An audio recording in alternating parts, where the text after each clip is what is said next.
আল্লাহ পাকের শুকরিয়া যে মহান রব্বুল আলামিন আমাদেরকে জুমার সালাত আদায় করার জন্য আগে আগে মসজিদে এসে কিছু কথা বলার ও শোনার তৌফিক দান করেছেন। সেই জন্য আমরা সকলেই বলি আলহামদুলিল্লাহ।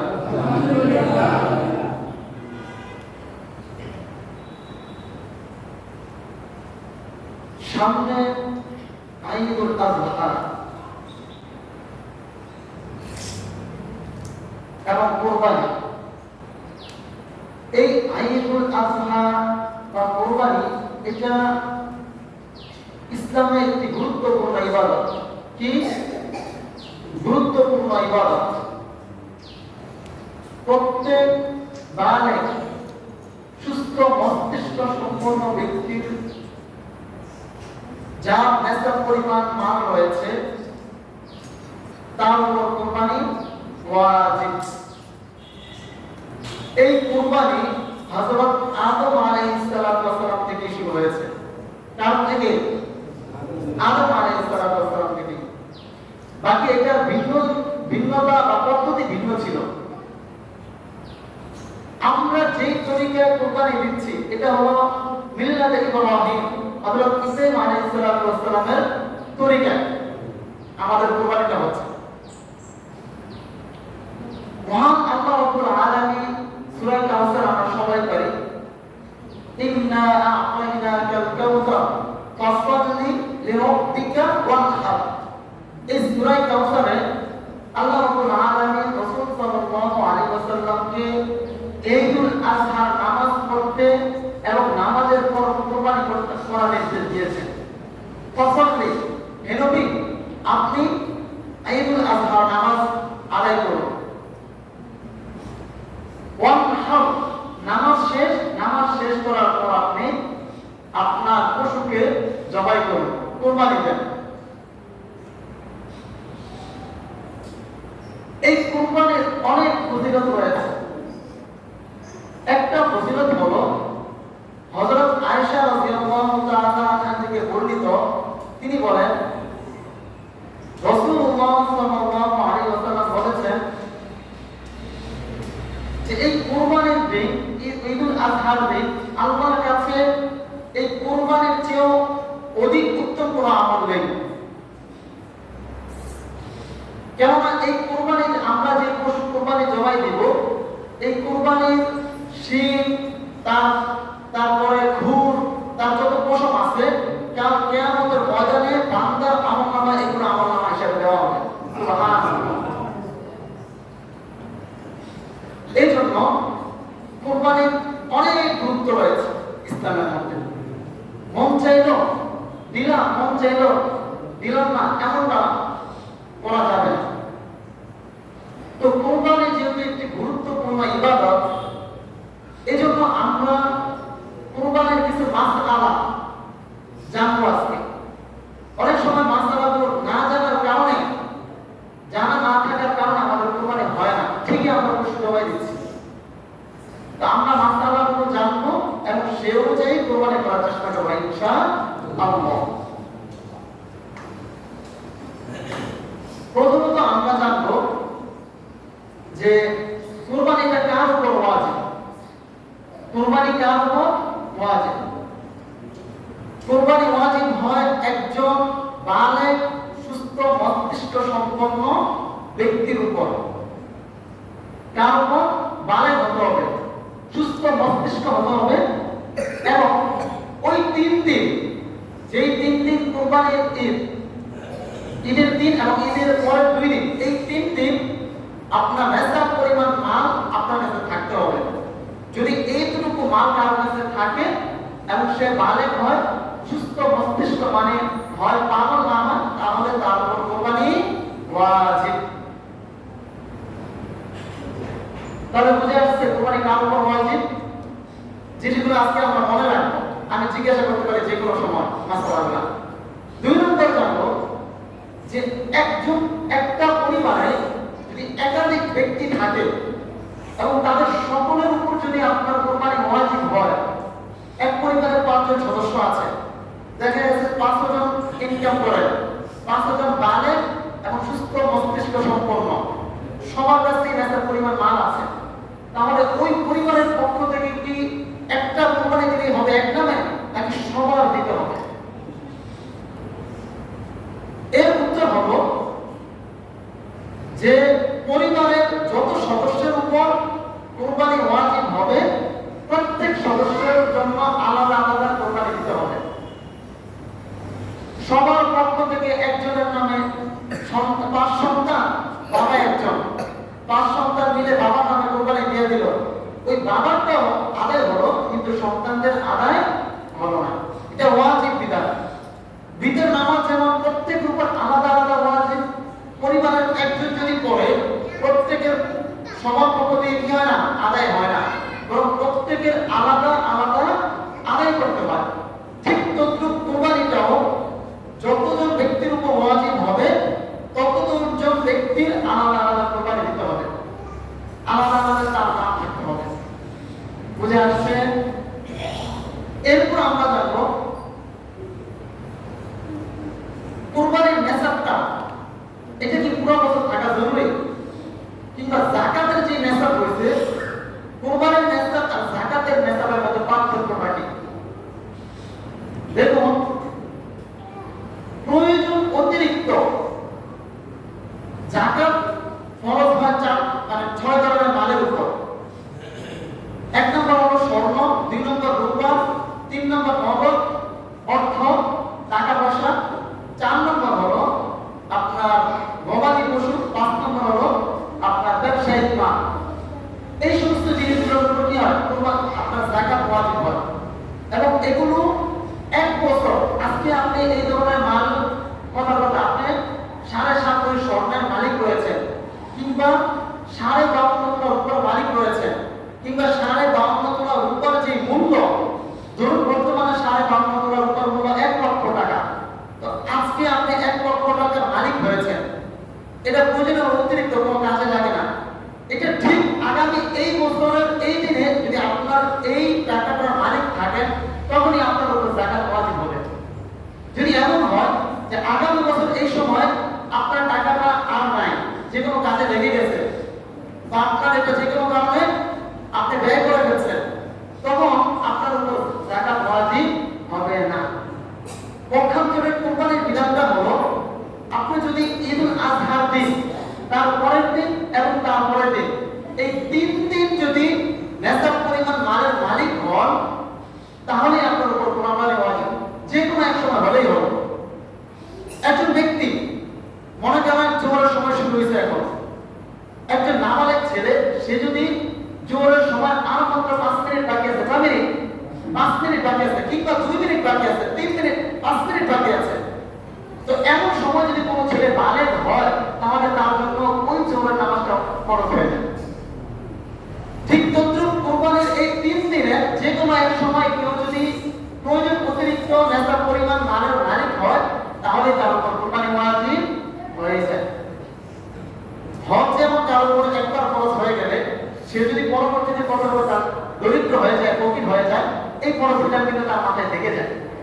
এটা আপনার পরবর্তীতে দরিদ্র হয়ে যাওয়ার কারণে এটা যে আপনার থেকে মাফ হয়ে গেছে, আপনার দায়মুক্ত হয়ে গেছে না, হজ আপনার করতেই হবে। এই জন্য যাদের উপর হজ ফরজ হয়, তারা যখন ফরজ হয় তত যথাসম্ভব তাড়াতাড়ি হজ পালন করে ফেলা। কি করা? তাড়াতাড়ি হজ পালন করে ফেলা। কারণ আপনি বৃদ্ধ বয়সে হজ করবেন কিংবা পরবর্তীতে হজ করবেন, আপনার তখন শক্তি নাও থাকতে পারে। হজ কিন্তু মোটামুটি শারীরিক কিছু ইবাদত আছে এখানে, এবং আপনার শক্তি নাও থাকতে পারে বা আপনার অর্থ শেষ হয়ে যেতে পারে। এই জন্য যখন ফরজ হয় তখনই হজটা করে নেওয়া, এই বছরে হজটা করে নেওয়া। তো কোরবানি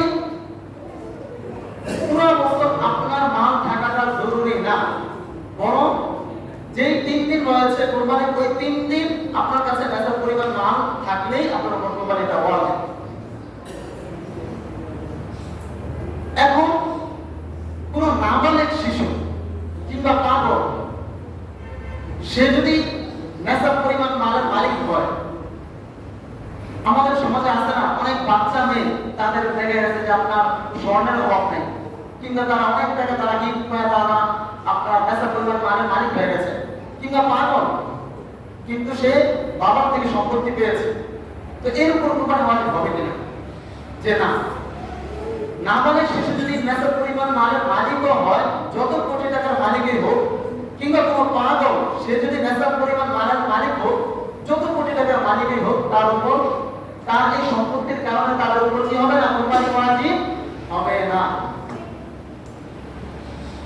মুসাফিরের জন্য কোরবানি বিধান কি? মুসাফির, এই যে আপনারা যারা তাবলীগে আসছেন, আপনারা কি মুসাফির না মুকিম? মুসাফির। এই মুসাফিরদের জন্য কিন্তু আপনি কোরবানির 3 দিন দেখেছিলেন না।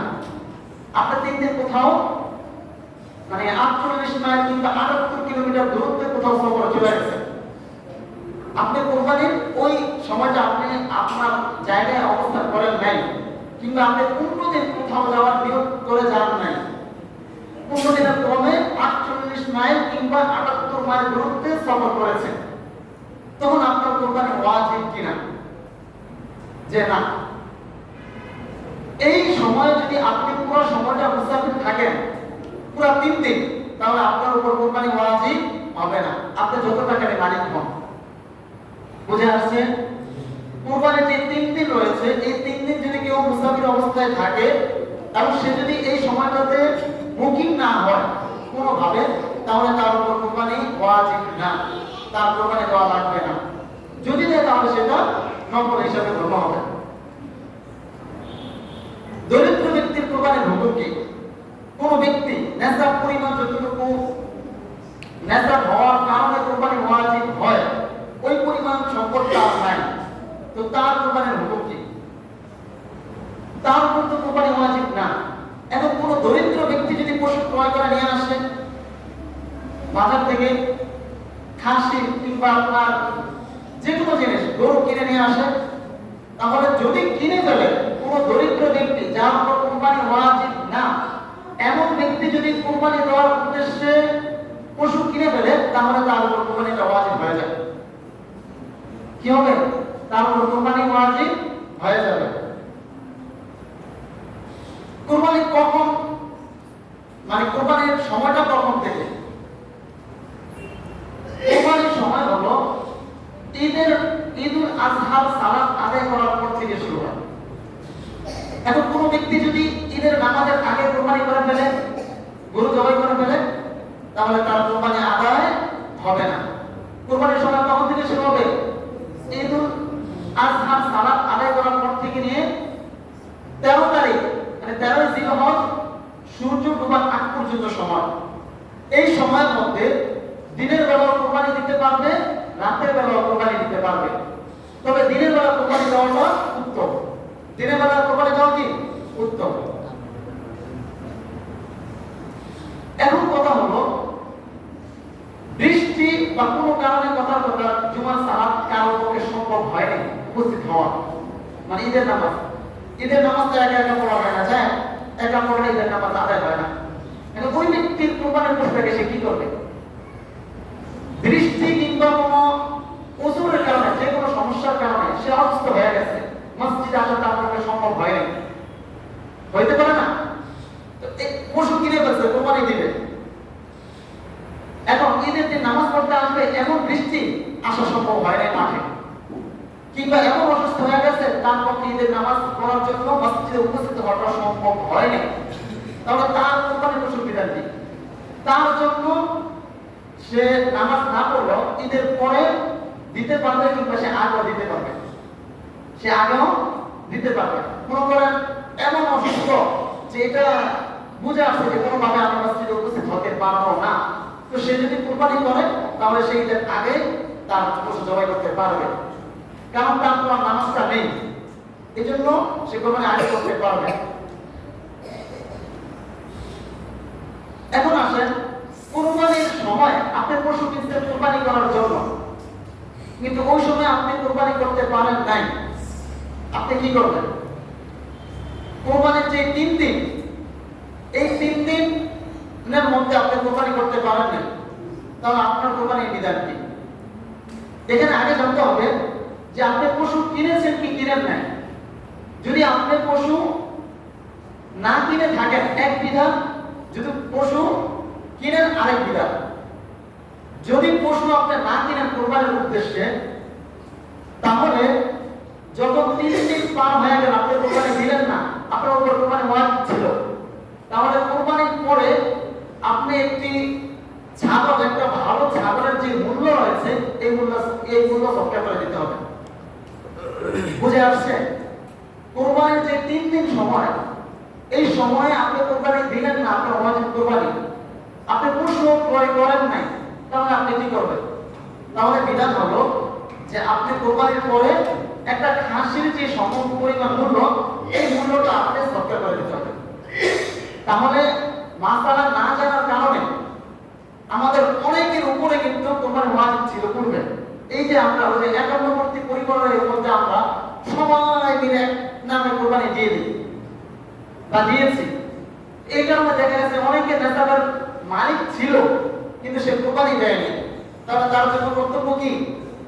সে বিগত বছরের কোরবানির যে টাকাটা, একটা খাসির যে মূল্যটা, এই মূল্যটা সে সৎকার করে দিবে। আর যদি পশু ক্রয় করে থাকে, সে পশু ক্রয় করছে কিন্তু 3 দিনের মধ্যে জবাই করতে পারে নাই, তখন বিধান হলো যে এই পশুটাকে পুরা সে সৎকার করে দিবে। পুরা পশুটা কি করে দিবে? আল্লাহ রাস্তায় কোথাও দিয়ে দিবে। আর যদি সৎকার না করে, এটা সে খেতে পারবে না। যদি সৎকার না করে, যে সে জবাই করে গোশত মটন করে দিয়ে দিল, তখন বিধান হলো যে আপনি মনে করেন গরুটা ক্রয় করছেন বা আপনি একটা খাসি ক্রয় করেছেন 20,000 টাকা। কত? 20,000 টাকা। আপনি যদি পুরো খাসিটা 3 দিনের ভিতরে জবাই করতে পারেন নাই, এজন্য 3 দিন পর আপনি এটাকে দান করে দিয়েছেন, আপনি কিন্তু দায়মুক্ত হয়ে গেলেন। কিন্তু আপনি কি করলেন? 3 দিন পর ওই খাসিটা দান করেন নাই, বরং আপনি ওই খাসিটা জবাই করে খাসির গোশত দান করেছেন। তখন হিসাব করতে হবে যে আপনার যতটুকু গোশত হয়েছে ওই গোশতের পরিমাণ কতটুকু, 20,000 টাকা পরিমাণ হয়েছে কিনা। যদি 20,000 টাকা পরিমাণ হয় তাহলে তো দায়মুক্ত হয়ে গেলেন। আর যদি গোশত ক্রয় করেছেন 20,000 টাকায়, কথা গোশতর বর্তমান বাজার মূল্য মাত্র 15,000 টাকা গোশত পেয়েছেন, তাহলে আরো যে 5,000 টাকা রয়েছে সেটা আপনার গাইড থেকে আলাদাভাবে সরকার করতে হবে। বুঝে আসছে মাসালাটা? যে আপনি 3 দিনের মধ্যে পশু ক্রয় করেছেন কিন্তু 3 দিনের মধ্যে আপনি কোরবানি দিলেন না, তখন আপনার পরবর্তীতে আপনি কি করবেন? বিধান হলো যে 3 দিনের পরবর্তীতে আপনি পুরো যে পশুটা কিনেছেন সেটাকেই সরকার করে দিবেন। দেখেন আর কিছু আপনার লাগবে না, আপনি কোনো মাদ্রাসা কিংবা কোনো এতিমখানে আপনি এটাকে সরকার করে দিবেন। কিন্তু ওই পশুটাকে যদি আপনি জবাই করে গোশত বন্টন করে সদকা করেন, দান করে দেন, তাহলে যত টাকা গোশতের মূল্য ওই পরিমাণ গোশত হতে হবে। 20,000 টাকায় কিনলে 20,000 টাকার গোশত হতে হবে, থাকতে হবে। যদি গোশত থাকে, আপনি কিনছেন 20,000 টাকায় কিন্তু গোশত পেয়েছেন 15,000 টাকা, তাহলে বাকি 5,000 টাকা আপনার ব্যাংক থেকে দিতে হবে। বুঝে আসছে? জি। কোন কোন পশু দ্বারা কোরবানি করা যাবে? দেখেন, কোরবানি যে কোনো পশু দ্বারা করা যায় না। কোরবানির নির্দিষ্ট কিছু পশু রয়েছে, যেমন ওট, গরু, মহিষ, ছাগল, দুম্বা, ভেড়া। এই 6 পদের জানোয়ার বা প্রাণী দ্বারাই আপনি কোরবানি করতে পারবেন। ওট, গরু, মহিষ, ছাগল, ভেড়া, দুম্বা, এই 6 প্রকার। এর মধ্যে এগুলো যদি গৃহপালিত হয়, এখন কোনো কারণে আপনি একটা বন্য গরু ধরে নিয়ে আসছেন, ওই গরু দ্বারা আপনি কোরবানি করতে পারবেন কিনা? না। বন্য গরু বা বন্য কোনো প্রাণী দ্বারা কি করা যাবে না? আপনার কোরবানি করা যাবে না। হরিণ দ্বারা কোরবানি করা যাবে কিনা? হরিণ দ্বারাও যাবে না। এগুলো যখন গৃহপালিত হবে, মানে কেউ পালবে, তখনই এই সমস্ত প্রাণী দ্বারা আপনার কি করা যাবে? কোরবানি করা যাবে। ওটার ক্ষেত্রে এখানে একটা বয়সের বিষয় আছে। দেখেন, খুব মনোযোগের সাথে শুনুন কথাটা। এই প্রাণী আমরা অনেক সময় কোরবানি দেই, কিন্তু বয়সের ক্ষেত্রে আমরা লক্ষ্য রাখি না। কম দামে একটা কিনে নিয়ে আসি, তো কোরবানির জন্য কিন্তু বয়সের একটা বিষয় আছে। এই বয়সের হলে কোরবানি দিতে দিতে পারবেন। আর যদি এর কমে হয় তাহলে আপনি কোরবানি দিলেও কোরবানি আদায় হবে না। সেটা হলো কোটের ক্ষেত্রে 5 বছর, কমপক্ষে কত বছর লাগবে? 5 বছর মতো কোটের ক্ষেত্রে। গরু বা মহিষ দ্বারা যদি কেউ কোরবানি দেয় তাহলে সর্বনিম্ন কমপক্ষে 2 বছর হতে হবে। কয় বছর? 2 বছর। ছাগল দ্বারা যদি কেউ কোরবানি দেয়, ছাগল, ভেড়া, দুম্বা, এই তিনটা দ্বারা যদি কেউ কোরবানি দেয় তাহলে এগুলোর বয়স কমপক্ষে 1 বছর হতে হবে। কত? 1 বছর হতে হবে। এখন এখানে একটু ছাড় আছে, সেটা হলো আপনার উট, গরু, মহিষ, ছাগল এই চারটার যে নির্দিষ্ট বয়স হওয়ার কথা বলেছি এগুলোর ক্ষেত্রে কোনো ছাড় নেই। আপনার কোরবানির পশুটা যদি 2 বছর না হয়, 1.5 বছর হয়, কিংবা 1 বছর 11 মাস হয়, ওই পশু এনে আপনি কোরবানি দিয়েছেন, আপনার কোরবানি আদায় হবে না। এমনি ভাবে আপনি মহিষ কিংবা আপনার নির্দিষ্ট যে সময় রয়েছে এর কমে এনে কোরবানি করেছেন, কোরবানি আদায় হবে না। ছাগলের ক্ষেত্রে কমপক্ষে 1 বছর লাগবে। কত বছর? 1 বছর। ভেড়া আর দুম্বা এই দুটোর ক্ষেত্রে একটু ছাড় রয়েছে। সেটা হলো ভেড়া, দুম্বা এই দুটো যদি এই পরিমাণ হৃষ্টপুষ্ট হয় যেটাকে দেখতে 1 বছরের মতোই লাগে। দেখতে কতটুকু লাগে? 1 বছরের মতো লাগে। তখন এই ভেড়া কিংবা দুম্বা দ্বারা আপনি কোরবানি দিতে পারবেন। হ্যাঁ, যদি এটা দেখতে ছোট, বয়সও ছোট, এমন পশু যদি হয় তাহলে এর দ্বারা কোরবানি হবে না। তো এই বিষয়টা আমরা খুবই লক্ষ্য রাখবো। আল্লাহ আমাদেরকে লক্ষ্য রাখার তৌফিক দান করুন। আমরা অল্প দামে পেলাম বা ছোটখাটো ছাগল কিংবা খাসি কিনে নিয়ে আসলাম কিংবা গরু কিনে নিয়ে আসলাম, বয়সের বিষয়টা আমরা লক্ষ্য করলাম না, এমন যেন না। কোরবানি যেহেতু দিব, সব কিছু আমরা লক্ষ্য রেখে কোরবানির সমস্ত হুকুমদের সাথে আমরা কি করবো? কোরবানি দিব। এরপর আসেন কোরবানির পশুতে শরীকের সংখ্যা। আপনি কতজন শরীকের কোরবানি দিতে পারবেন? দেখুন, উট, গরু, মহিষ এই 3 প্রাণীর ক্ষেত্রে সর্বোচ্চ 7 ভাগের কোরবানি করা যেতে পারে। কয় ভাগ? 7 ভাগ। একটা গরু কিনেছেন, সর্বোচ্চ আপনারা 7 ভাগের কোরবানি দেওয়া যেতে পারে। আর সর্বনিম্ন 1 ভাগেও দেওয়া যেতে পারে, 2 ভাগেও দেওয়া যেতে পারে। ছাগল, ভেড়া, দুম্বা এই 3টা রয়েছে। এই 3টার ক্ষেত্রে ভাগে কোরবানি দেওয়া দিলে কোরবানি আদায় হবে না, বরং এগুলো একজনের এক নামে দিতে হবে। খাসি, ভেড়া, দুম্বা এই 3টা এক নামে আপনার কোরবানি দিতে হবে। এখন কেউ যদি কোরবানির ক্ষেত্রে আরেকটা জিনিস লক্ষ্য রাখবেন, অনেক সময় হয় যে একটা গরু কিনেছে, কেনার পরে 7 জনে মিলে 7 ভাগে কোরবানি দিচ্ছে, কিন্তু ভাগটা সমান না। সমান না মানে একজনের নিচে 1.5 ভাগ, আরেকজনের নিচে অর্ধ ভাগ। বন্টন যদি এমন হয়, মনে করেন 2 জন মিলে কোরবানি দিয়েছে, একজন নিচে 5.5 ভাগ, আরেকজন নিচে 1.5 ভাগ, এরকম হয়েছে অর্ধেক। এভাবে কোরবানি দিলে কোরবানি আপনার আদায় হবে না। ভাগ নিলে পুরো 1 ভাগ দিতে হবে। কি করতে হবে? পুরো 1 ভাগ দিতে হবে। ওই অর্ধেক, অর্ধ ভাগ এরকম ভাবে কারো কোরবানি আদায় হবে না। কোরবানির পশুতে আকিকার অংশ রাখা যাবে কিনা? হ্যাঁ, কোরবানির পশুতে কেউ যদি আকিকার অংশ রাখতে চায় তাহলে রাখা যাবে। অর্থাৎ কোরবানির পশুর সাথে একটা গরু কিনেছেন, কেনার পরে আপনি আপনার বাচ্চা কিংবা আপনি আপনার নিজের, ধরুন আপনার ছোট করে আপনার মানে আকিকা দেওয়া হয় না, আপনি নিজে আপনার কোরবানির পশুর সাথে কোরবানির 1 নাম আকিকার জন্য কোরবানি দিতে পারেন। ছেলে হলে 2 নাম দিতে হবে, 2 নাম রাখতে হবে, আর মেয়ে হলে 1 নাম দিলেই কি যথেষ্ট হবে। অতএব আমরা কি বুঝলাম যে কোরবানির সাথে কেউ যদি আকিকার অংশ রাখতে চায়, আকিকা দিতে চায়, তাহলে ওই কোরবানির পশুতে আকিকার অংশ রাখা যাবে। আল্লাহ আমাদেরকে সহি বুঝদান করুন।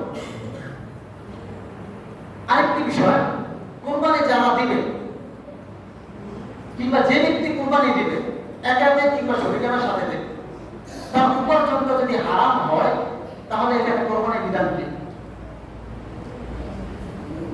কোন ব্যক্তি যদি কোরবানি দেয় সে একাধিক কিংবা শরীকের সাথে দেবে, তার অধিকাংশ উপার্জন যদি তার অর্ধেক কিংবা অর্ধেকের বেশি উপার্জন যদি আপনার হারাম হয়, তাহলে তার কোরবানি হবে না, এবং সে যাদের সাথে শরীকানা কোরবানি দিবে তাদের কারণে কোরবানি হবে না। বুঝে আসছে? শরীকদের কারো যদি উপার্জনের অর্ধেক কিংবা অধিকাংশ উপার্জনে যদি তার হারাম হয়, সেক্ষেত্রে যদি সে কোরবানি দেয় তাহলে তারও কোরবানি হবে না, তার সাথে যারা অংশগ্রহণ করেছে তাদের কারণে কোরবানি হবে না। অতএব খুব লক্ষ্য রাখবো আমরা এই বিষয়টা। আর যদি অর্ধেকের কম কারো উপার্জন হারাম হয়, বেশিরভাগ থেকে হারাম, তখন এই ক্ষেত্রে কোরবানি হয়ে যাবে। কিংবা কারণ কোরবানির ক্ষেত্রে মনোযোগ দিয়ে শুনি, কারণ কোরবানির ক্ষেত্রে মনে করুন তার অধিকাংশ উপার্জন হারাম, তার হারাম সোর্স আছে, খুব সীমিত একটা বিষয় আছে, একটা ইনকামের সোর্স আছে, সে ওই হালাল উপার্জন থেকেই সে কি করছে, আপনার কোরবানির টাকাটা দিয়েছে, তখন আমার কোরবানি হবে।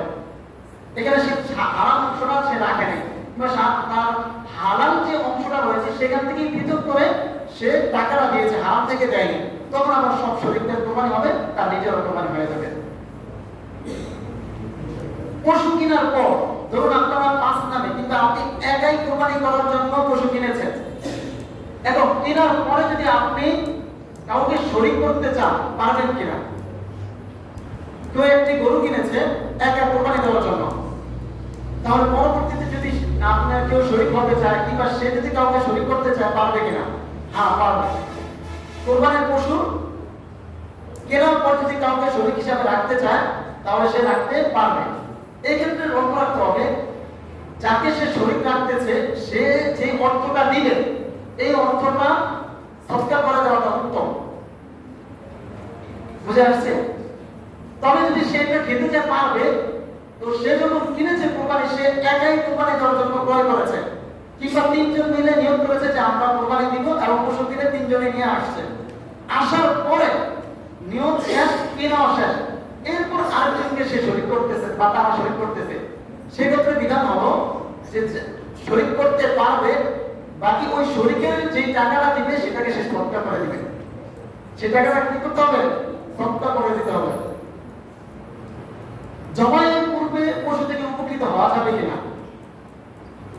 মনে করেন একটা পশু কিনে আনছেন, গরু, আনার পর ওটার ভিতরে দুধ আছে, কেউ দুধ দহন করলো কিংবা ওই গরু দিয়ে মানে চাষ করলো, তো শরীয়তের বিধান হলো কুরবানির পশু কেনার পর ওই পশু দ্বারা উপকৃত হওয়া যাবে না। যদি কেউ দুধ দহন করে তাহলে ওই দুধের যে মূল্যটা রয়েছে ওই মূল্য সৎকার করে দিতে হবে, কিংবা এটা দ্বারা যে উপকার গ্রহণ করো ওই উপকার গ্রহণ করতে হলে অন্য পশু দ্বারা করতে হলে যে টাকাটা আপনার ব্যয় হবে কতটুকু টাকা আপনার সৎকার করে দিতে হবে।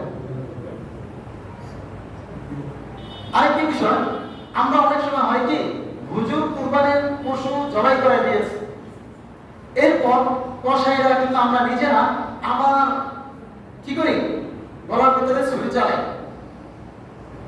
এক্ষেত্রে খুব লক্ষ্য রাখতে হবে, একজন কুরবানির পশুটা জবাই করার পর আরেকজন যদি ছুরি চালায়, তখন যারাই যতজন ছুরি চালাবে জীবিত থাকা অবস্থায় প্রত্যেকেরই বিসমিল্লাহ আল্লাহু আকবার বলতে হবে। যদি এদের মধ্য থেকে কোনো একজন বিসমিল্লাহ আল্লাহু আকবার না বলে তাহলে কোরবানি হবে না, মানে ওই পশু আপনি খেতে পারবেন না। কেউ যদি মনে করেন মুরগি, গরু, ছাগল এগুলো জবাই করে বিসমিল্লাহ আল্লাহু আকবার না বলে তাহলে সেটা খাওয়া জায়েজ নাই, ওই পশু আপনার খাওয়া জায়েজ নেই, কোরবানি তো হবে না, পশুও খেতে পারবেন না। এই জন্য খুব লক্ষ্য রাখতে হবে, হুজুর যখন জবাই করে দেন কিংবা আপনি যখন আপনার পশু জবাই করবেন তখন পরবর্তীতে কেউ যেন তার হাত না দেয়, আপনি এই পরিমাণ জবাই করে দিবেন যে তাতে আর হাত দেওয়া না লাগে, কিংবা যদি ছটফট করতে থাকে একটু অপেক্ষা করেন, কিংবা অন্য কেউ আয়েশা আমার এটাতে ছুরি চালানো, তাহলে তার কি করতে হবে, আল্লাহু আকবার বিসমিল্লাহ আল্লাহু আকবার বলে ছুরি চালাতে হবে। এক্ষেত্রে যদি যতজন চালাবে কোনো একজনের যদি আপনার বিসমিল্লাহ আল্লাহু আকবার মিস্টেক হয়ে যায় না বলে, তাহলে তাদের কারণ কোরবানি হবে না, এমনকি ওই পশু সে খেতে পারবে না। এজন্য এই বিষয়টা আমরা খুবই লক্ষ্য রাখবো। মৃত ব্যক্তির পক্ষ থেকে যদি কেউ কোরবানি দেয় জরুরি মাসালা, তাহলে এটা আদায় হবে কিনা? আপনার বাবা ইন্তেকাল করেছেন, কিংবা আপনি মুহাম্মদ সাল্লাল্লাহু আলাইহি ওয়াসাল্লাম আমাদের নবীর নামে একটা কোরবানি মানে একবার কোরবানি দিলেন, এক অংশ দিলেন, এক নামে দিলেন, তখন রাসূলুল্লাহ সাল্লাল্লাহু আলাইহি ওয়াসাল্লামের নামে কোরবানি দেওয়া এটা উত্তম। আপনার পশুর মধ্যে একটা ভাগ রাখলেন রাসূলের নামে, রাসূলের জন্য আপনি সওয়াব পৌঁছে দিলেন।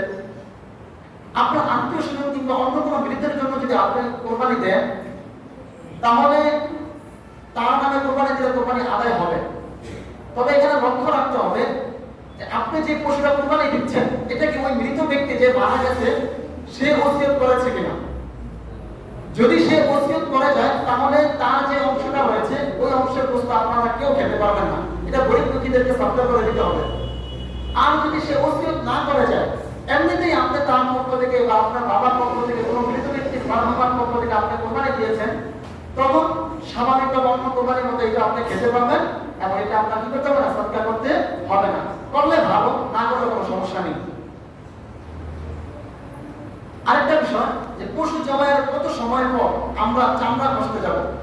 অনেকে জীবিত অবস্থায় চামড়া আমরা কষতে যাই না।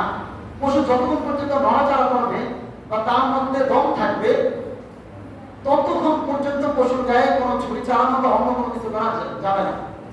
যখনই দম বন্ধ হয়ে যাবে, একদম নিস্তেজ হয়ে যাবে, তখনই আমরা পশুকে কি করতে পারবো, কাটা বা ছিনতে পারবো, ফসাতে পারবো। এর আগে আমরা করতে যাবো না।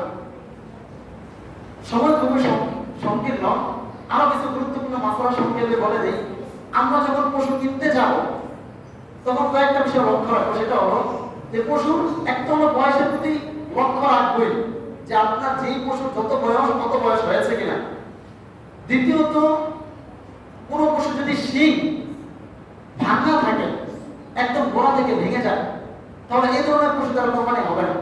হ্যাঁ, যদি কোরবানি যে শিংয়ের উপরের অংশটা পড়ে যায় কিংবা অর্ধেক বা অর্ধেকের কম ভাঙে, তাহলে কোরবানি দ্বারা কোরবানি হবে। কোন পশু যদি অন্ধ থাকে, এক চোখ পুরো অন্ধ আরেক চোখে দেখে, কিংবা দুটো চোখ পুরো অন্ধ, এমন পশু দ্বারা কোরবানি জায়েজ নেই। হ্যাঁ, যদি এক চোখ পূর্ণ ভালো থাকে, আরেক চোখে কিছুটা দেখে, জামসা দেখে, তাহলে ওই পশু দ্বারা কোরবানি জায়েজ। কোন পশুর কান কিংবা লেজ যদি কাটা থাকে, কতটুকু কাটা থাকে আমরা কোরবানি দিতে পারবো। পশুর অর্ধেক লেজ কিংবা অর্ধেক কান যদি কাটা থাকে বা অর্ধেকের বেশি, তাহলে ওই পশু দ্বারা কোরবানি দেওয়া যাবে না। অর্ধেক কিংবা অর্ধেকের কম, মানে অর্ধেকের কম যদি লেজ কাটা থাকে কিংবা অর্ধেকের কম আপনার কান কাটা থাকে, তাহলে ওই পশু দ্বারা আমরা কি করতে পারবো, কোরবানি দিতে পারবো। এমন দুর্বল পশু, যেই পশু হেঁটে হেঁটে জবাই স্থান পর্যন্ত নেওয়া যায় না, ওই পশু দ্বারা কোরবানি করা যাবে না। এমন পশু, যেই পশু ঘোড়া আপনার তিন পা ভালো, আরেক পা মাটিতেই রাখতে পারে না, কিংবা রাখলেও ওটাতে ভর দিতে পারে না, এমন পশু দ্বারা কোরবানি করা যাবে না। যে পশু তিন পা ভালো, আরেক পা মাটিতে রাখতেই পারে না, কিংবা রাখতে পারলেও সে ওই পায়ের মধ্যে ভর দিতে পারে না, এমন পশু দ্বারা কোরবানি করা যাবে না। বিদেশে অবস্থানরত আরেকটি মাসলা, আমরা তো জেনেছি যে কোরবানি যখন দিব এটা হলো নামাজের পর কোরবানি দিতে হবে, নাকি? কোন ব্যক্তি যদি ঈদের নামাজের আগে কোরবানি দিয়ে দেয়, তাহলে তার কোরবানি আদায় হবে না। এখন বিদেশে একজন ব্যক্তি অবস্থান করতেছে, ওই ব্যক্তি কিভাবে কোরবানি দিবে? তো এই মাসলাটা হলো যে বিদেশে অবস্থানরত ব্যক্তি যদি সে আমাদের দেশে কোরবানি দিতে চায়, কথার কথা তাদের ঈদ আগামীকাল হবে, আমাদের ঈদ একদিন আগে হয়ে গেল, তখন তার পশুটা যেই দেশে থাকবে ওই দেশের সময় অনুযায়ী তার পশু জবাই করতে হবে। তো সেটা একদিন পর তাদের ঈদ হবে। ধরুন আমাদের আগে ঈদ হয়ে যায় কোথায়, সৌদি হবে। কোনো ব্যক্তি আমাদের দেশের কোনো ব্যক্তি সৌদিতে ঈদ মানে আপনার কোরবানি দিতে চায়, সেও থাকতেছে আমাদের এই দেশে, এই দেশে সে অবস্থান করতেছে, সে কোরবানিটা দিতে হলো সৌদি আরবে। তখন কোরবানি বিধানটা হলো নামাজের পরে দিতে হবে। যে কোরবানি দিবে নামাজ পড়ে তারপরে কোরবানি দিতে হবে। তখন এই মাসলা হলো যে সে ওই কোরবানির পশুটা যেহেতু সৌদি আরবে রয়েছে, সৌদিতে যারা কোরবানি দিবে তাদের নামাজের পর যদি জবাই করে তাহলে তার কোরবানি হয়ে যাবে। আমাদের দেশে যখন নামাজ পড়বে এরপর ফোন করে বলে দিবে যে আমরা নামাজ পড়েছি এবার জবাই করেন, এমনটা লাগবে না। বরং যেখানে বসে থাকবে সেইখানে সময় অনুযায়ী আপনার কোরবানি করে দিলেই হবে।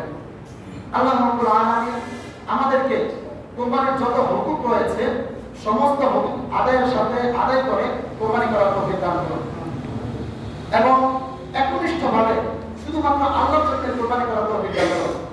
দেখেন, কোরবানি গোশত কিন্তু আপনি যদি পুরোটা খেয়ে ফেলেন, একবার আপনি সদকা করে দিবেন, আরেকবার আত্মীয় স্বজন যারা গরিব রয়েছে তাদেরকে দিবেন, আরেকবার আপনি নিজে খাবেন। এটা অবস্থা, এটা কেমন? এটা অবস্থা পাবেন। কেউ যদি পুরো গোশতটা নিজে খেয়ে ফেলে জায়েজ হবে, কিন্তু দেখেন কোরবানির মূল বিধান কি? আত্মশুদ্ধি। আপনি কতটুকু আল্লাহর জন্য নিজেকে অর্পণ করতে পারেন, এটা আপনার পরীক্ষা। এবং কোরবানির বিধানটা হলো যেন গরিব দুঃখী সবাই ওই দিনটাতে একদিন ভালো খেতে পারে, কিছুদিন দুই একদিন ভালো খেতে পারে, এই জন্য কোরবানির বিধান দেওয়া হয়েছে। অতএব আমরা কোরবানি দেওয়ার পরে যদি সব বস্তু আমরা নিজেরা ফ্রিজে রেখে দিই, যে জায়েজটা আছে রেখে দিলাম, এটা ঠিক না। জায়েজ কিন্তু এটা আমরা করবো না, বরং আমরা আমাদের পার্শ্ববর্তী যারা আছে কোরবানি দেয় না তাদেরকে আমরা আমাদের কিছু অংশ দিয়ে দিব। সমাজে অনেক ব্যক্তি আছে যারা কোরবানি দেয় না, কারোর কাছে হাতও পাঠে না, কারোর কাছে চায় না, তাদের প্রতি আমরা লক্ষ্য রাখবো।